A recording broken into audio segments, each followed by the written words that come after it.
I made a promise that I was going to make the best knitting tutorial ever, so here's me keeping that promise. Let's go. Okay, let's get started with the foundation of our knitting, the slip knot. So go on ahead and pull about a 5-inch or roughly 13-centimeter tail from your yarn. With the yarn attached to the ball in your right hand and tail in your left, cross the left section over the right to make a loop. Now, take that tail from your left hand, bring it behind the loop so that it looks like a do not enter sign. Reach through that loop, pull the yarn towards you like you're tying your shoe, and tighten both strands until you have your slip knot.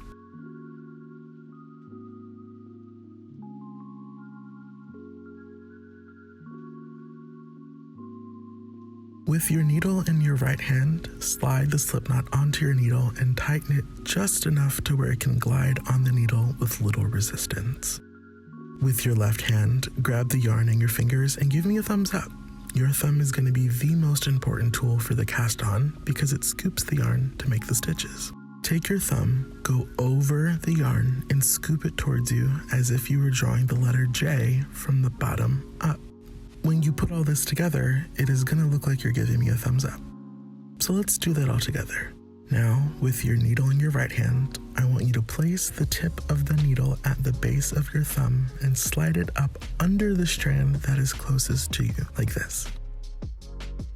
Once you have the needle in the loop, drop your thumb and pull the yarn to gently tighten the stitch and cast on your first stitch. It really is as easy as that, and I'm so proud of you. You're doing it.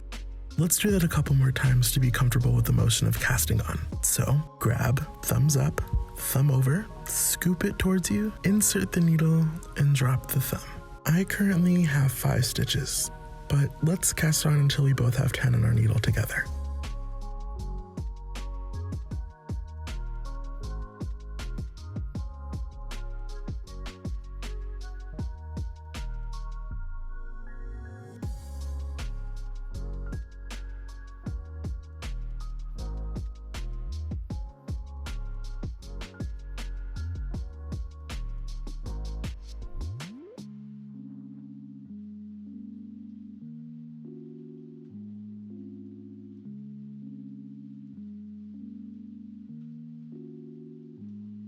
With all of the cast on stitches on your right needle, we need to knit these stitches with our empty needle. So that means we turn and work clockwise at the end of every row. Before you start knitting, make sure that none of your stitches are twisted. You'll notice this spine from your cast on, and you want it to be facing inwards toward you. When I knit, I hold the yarn in my right hand just like how I hold it in my left when we cast on. I drape it across my fingers, but instead of using my thumb to move the yarn, I use my index finger. That way, I can let the yarn that is attached to the ball comfortably move when needed.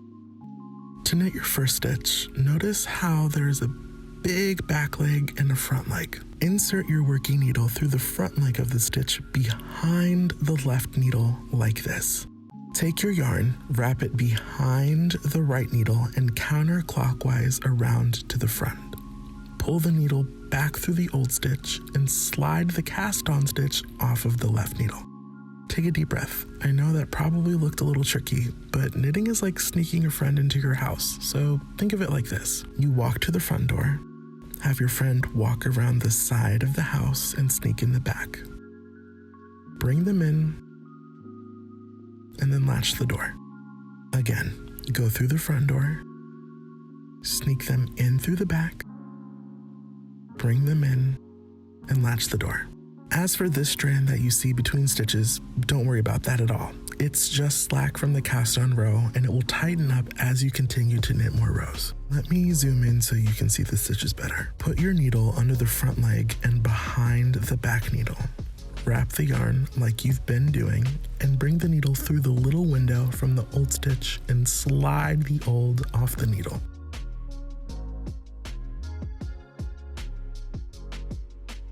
Slide your stitches up and do this until you reach the end of the row. Insert, wrap, pull through, and slide off. Insert, wrap, pull through, and slide off. Do this until you reach the end of the row. Insert, wrap, pull through, and slide off. Insert, wrap, pull through, and slide off.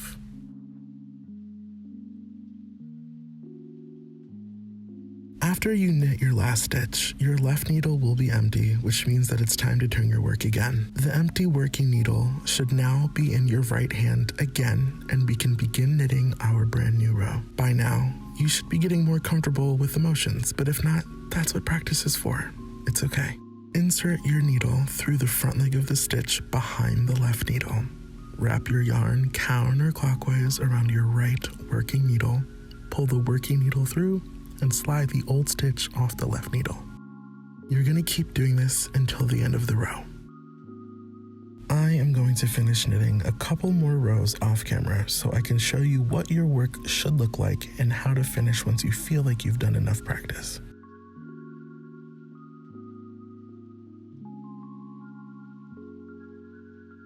As you can see, the fabric that is produced from knitting every stitch makes these beautiful ridges, which is what is known as garter stitch. What I love about this is that counting your rows is so easy because each ridge that you see is equal to 2 rows of knitting. So 10 stitches and 10 ridges makes a square, like mine. Once you feel like you have enough practice, let me show you how to cast off. To begin, you knit the first 2 stitches just like normal.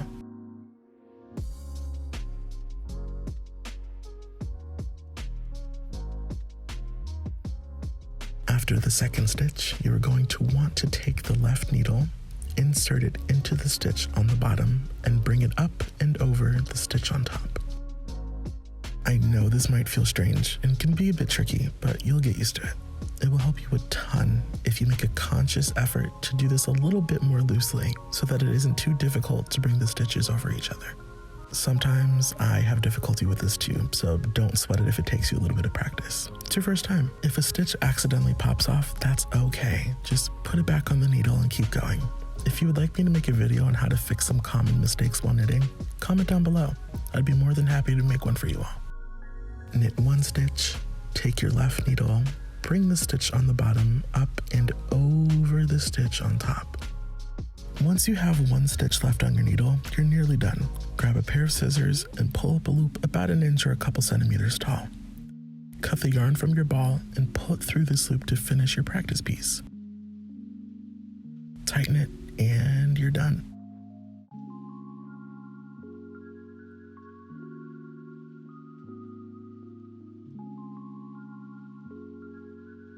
I think super bulky yarns are great to use when learning as a beginner because it makes your stitches a lot easier to see, and a skein of this yarn and my needles put me out at about $16. I don't mind spending a bit extra on needles because Xiaogu literally makes the best needles I've ever used. I'll link all the materials that I use in the description box below. You can use any yarn and any needles you'd like. Cheap does not mean poor quality, just as expensive doesn't mean great quality. Just to recap, I used Lion Brand Woolies Thick and Quick yarn, a 9mm or size US 13 Xiaogu knitting needle, and a yarn weight that's called super bulky. If you find a yarn that you like, look for the section on the label like this. This yarn recommends a 5.5mm needle set and is classified as a number 4 medium or worsted weight yarn. That's all you need for the bare basics. I hope you all enjoyed this tutorial, and please leave any feedback, questions, or video ideas in the comments below. All of these skills here are enough for you to make your first pot holder or scarf and garter stitch. If you're new to my channel, welcome, and if you're a returning subscriber, I love you. Thank you so much for sticking around, and stay tuned for the next video that will be posted on Christmas where I teach you the other fundamental stitch, the purl stitch. I hope you have a beautiful holiday season, and I wish you all peace, love, and blessings. See you later.